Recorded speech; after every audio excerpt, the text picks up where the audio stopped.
Bismillahirrahmanirrahim. Selamünaleyküm. Çok değerli kardeşlerim, bu mübarek günde ailemle birlikte geldim. Çünkü Hidayetullah Bey dedi ki ailelerle birlikte bayramlaşacağız. Biz de Uyguruz artık, onun için ailemizle birlikte geldik. Bayramınızı tebrik ediyorum, gönülden tebrik ediyorum. Sizlerin şahsınızda, diasporada bulunan bütün Uygur kardeşlerimizin ve Uygur'da bulunan, Doğu Türkistan'da bulunan kardeşlerimizin de bayramlarını canı gönülden kutluyorum. Ve inşallah temenni ediyoruz ve dua ediyoruz ki ana vatandan ayrı son bayramınız olsun. Arzu ettiğiniz zaman gidip gelebilirsiniz çünkü burası da sizin vatanınız. O noktada hiçbir en ufak bir şüpheye yer yoktur. Gönül istiyor ki gerçekten Doğu Türkistan'ımızda gönül birliği içerisinde bir kurban bayramı aynen burada olduğu gibi icra edilebilsin. Ama maalesef büyük sınav veriyoruz. Büyük imtihandayız. Ve fakat inanınız ki bu son bulacaktır. Allah'ın inayetiyle zulümle abat olunamaz, zalimler ilelebet haydar olamazlar.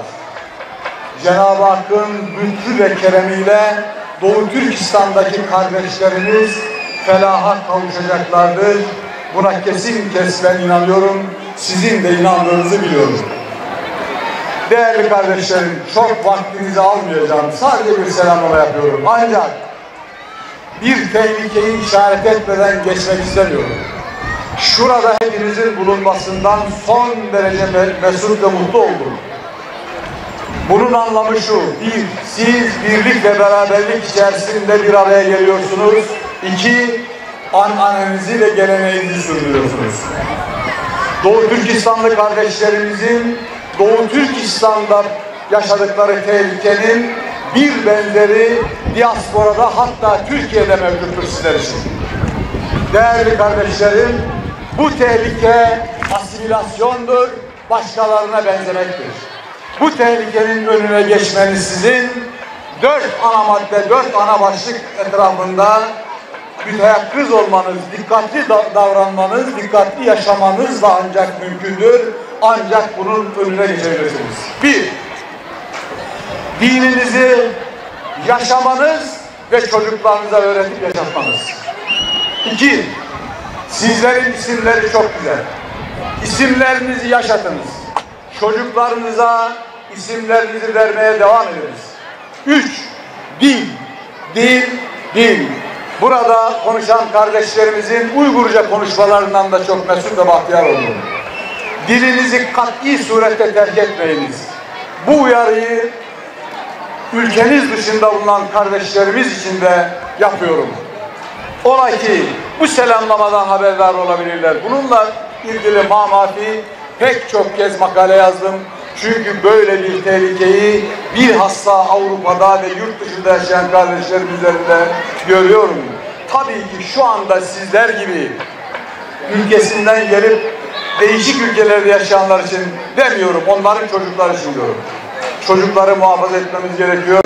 Onun için 4. madde tarih bilinci ve şuurudur. Tarih bilinci ve şuurudur diyorum. Tarihi bilmek yetmez.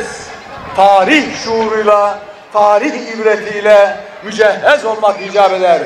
Sizler Doğu Türkistan tarihini hem siz hem çocuklarınızın biliyor olması, bilmiş olmaları, medeniyetinizi bilmiş olmanız dünyaya yeni bir kapı da aralayacaktır. Bu bakımdan da sorumluluk üzerindesiniz. Tarih şuuru ne demek? Tarih şuuru bir tek maddesini söylemek isterim. Doğu Türkistan bugün yaşadıklarını hangi tarihten itibaren, hangi kırılmayla yaşamaya başlamışlar? Bunu bilmeniz lazım. Nedir o? Uzunca tarih dersi size verecek değilim. Böyle bir diyetim de yok.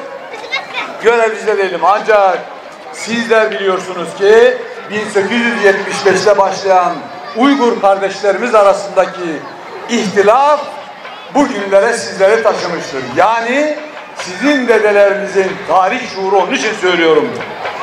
Onun için diyorum ki bütün ayrılıkları bir kenara bırakınız. Ahmet böyle yaşıyormuş, Mehmet böyle yaşıyormuş, dünyaya böyle bakıyormuş. Lütfen bunları bir kenara bırakınız. Bir tek hedefiniz olması lazım. Doğu Türkistan'daki kardeşlerinizi, ailelerinizi kurtarmak olmalı. Birlik ve beraberliğe kenetlenmelisiniz. Fikir ayrılıklarını elinizin tersiyle itmelisiniz. Aynen bugün bu bayramda yaptığınız gibi her bireriniz ayrı ayrı hem dert ortağı hem kardeş olmalısınız. Yaşam tarzı olabilir, farklı düşünüyor olabilirsiniz. Bunlar emin olun ayrılık değil zenginliktir. Her insan, bütün kitle aynı şekilde düşünmesi gelişmenin de önünde engeldir. Farklı düşüncelere yol veriniz. Farklı düşünenlere müsamaha gösteriniz. Onları daha çok sarılınız ve kucaklayınız. Değerli kardeşlerim, tekrar sizin Doğu Türkistan, sizin şahsınızda Doğu Türkistan'daki kardeşlerimizin ve diasporadaki kardeşlerimizin her birinizin bayramlarını tebrik ediyorum. Gözlerinizden öpüyorum. Yürekten samimi olarak bağrıma basıyorum. Sizler benim kardeşimsiniz. Tekrar selamlıyorum. Allah'ın selamı, rahmeti, bereketi, mağfireti üzerinize olsun. İnşallah bu mübarek Kurban Bayramı'nı gelecek bayramda Doğu Türkistan'da ben çok merak ediyorum. Kaşgar'da, Urumçi'de birlikte idrak etmeyi Cenab-ı Hak hepimize nasip etsin. Esselamu Aleyküm ve Rahmetullahi ve Berekatuhu.